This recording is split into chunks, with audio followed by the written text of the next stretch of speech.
नमस्कार दोस्तों, स्वागत है आपका द एचएफएफ अड्डा में। कोरोना वायरस देश में रोज एक के बाद एक नए रिकॉर्ड तोड़ रहा है। हजारों लोग काल की गाल में समा रहे हैं। देश में ही नहीं बल्कि पूरी दुनिया में कोरोना वायरस से सबकी जिंदगियां बेहाल हैं। घरों से लोगों को उठाया जा रहा है। कॉन्टेक्ट ट्रेसिंग के नाम पर मुश्किल से मुश्किल काम किया जा रहा है कि ताकि कोरोना वायरस को देश में फैलने से रोका जा सके। इसे रोकने के लिए सरकार इतनी गंभीर रही कि पूरे देश को इसके लिए रुकना पड़ा। एक नहीं, दो नहीं, चार बार देश को पूरे रुकना पड़ा। रेलवे से लेकर हिंदुस्तान के हर उस शख्स की जिंदगी रुक गई जिसने कभी कोरोना का नाम न सुना था। न सिर्फ कोरोना बल्कि सरहद पर भी हालात युद्ध के बने हुए हैं। समझ नहीं आ रहा कि एक साथ इतनी मुसीबतें कैसे आ गईं। इस बीच लोगों को इंतजार था कि कम से कम कोरोना की दवाई ही आ जाए कि जिंदगी थोड़ी आसान हो सके और वापस पुरानी पटरी पर लौटा जा सके। इस बीच दवाई आ गई, भले ही दावों में ही सही। देश में पतंजलि, जिनके करोड़ों के कारोबार को चलने का आपने मौका दिया, जिनके तमाम दवाइयां, आयुर्वेद की तमाम चीजें पूरे देश में धड़ल्ले से बिकती हैं। पतंजलि का ऐसा कोई शहर नहीं जहां पर स्टोर ना हो, लेकिन उस पर किसी भी सरकार को कोई आपत्ति नहीं। लेकिन कोरोना की दवा को लेकर संग्राम शुरू हो गया। किसी ने कहा कि मजाक चल रहा है। बाबा रामदेव ने अगर राजस्थान में दवा को लॉन्च किया तो जेल चले जाएंगे। उधर महाराष्ट्र से भी आवाज आई कि कोरोना वायरस को लेकर अगर महाराष्ट्र में इस पर कोई भी बात हुई तो बाबा रामदेव पर कड़ी से कड़ी कार्रवाई की जाएगी। वो भी तब जब महाराष्ट्र में कोरोना वायरस का प्रकोप पूरे देश में सबसे ज्यादा हुआ है। लेकिन अब संग्राम है कहां? उधर केंद्र में बीजेपी की सरकार है। बीजेपी मतलब पीएम मोदी, पीएम मोदी मतलब आत्मनिर्भर भारत। और इसी आत्मनिर्भर भारत के आयुष मंत्रालय को इस दवाई पर कड़ी आपत्ति है।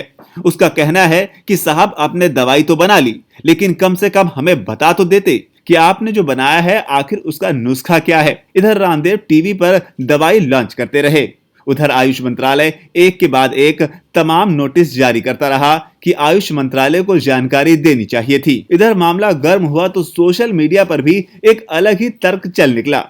किसी ने कहा कि हो सकता है कि बाबा रामदेव की दवाई से उन तमाम कॉर्पोरेट को परेशानी हो सकती है जिन्होंने कोरोना वायरस के आने के बाद अपने नए नए बिजनेस मॉडल को इस देश में सेट कर लिया है, जिसमें पीपीई किट, सैनिटाइजर, ऐसे तमाम चीजों का धंधा है जो अब कोरोना वायरस के नाम पर धड़ल्ले से चल रहा है।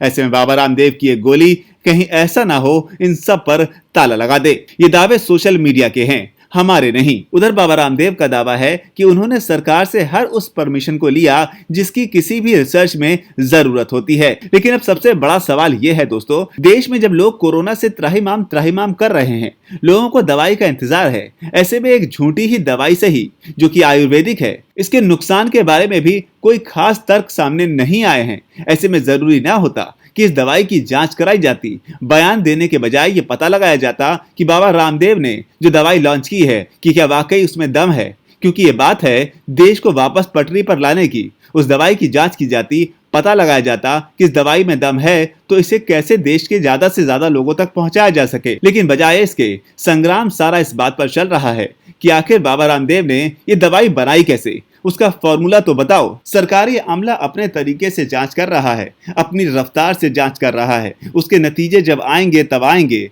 लेकिन तब तक बाबा रामदेव, उनकी कोरोना वायरस की दवाई कोरोनिल और सरकार में बैठे तमाम वो मुखिया, खास तौर पर कांग्रेस पार्टी के और शिवसेना के, जिन्हें बाबा रामदेव के नाम से एक अलग ही एलर्जी है, उन्होंने बिना किसी जांच के ही बाबा रामदेव को दवाई का नाम लेने भर से ही जेल में डालने की बात कर दी। वो भी तब कि बाबा रामदेव के तमाम स्टोर, पतंजलि के तमाम स्टोर इस देश के कोने कोने में मौजूद हैं। अगर बाबा रामदेव का नुस्खा इस देश के लिए इतनी ही बड़ी समस्या है तो क्यों ना उन तमाम नुस्खों की भी जांच कराई जाए जो बाबा रामदेव के नाम पे इस देश में धड़ल्ले से बिक रहे हैं।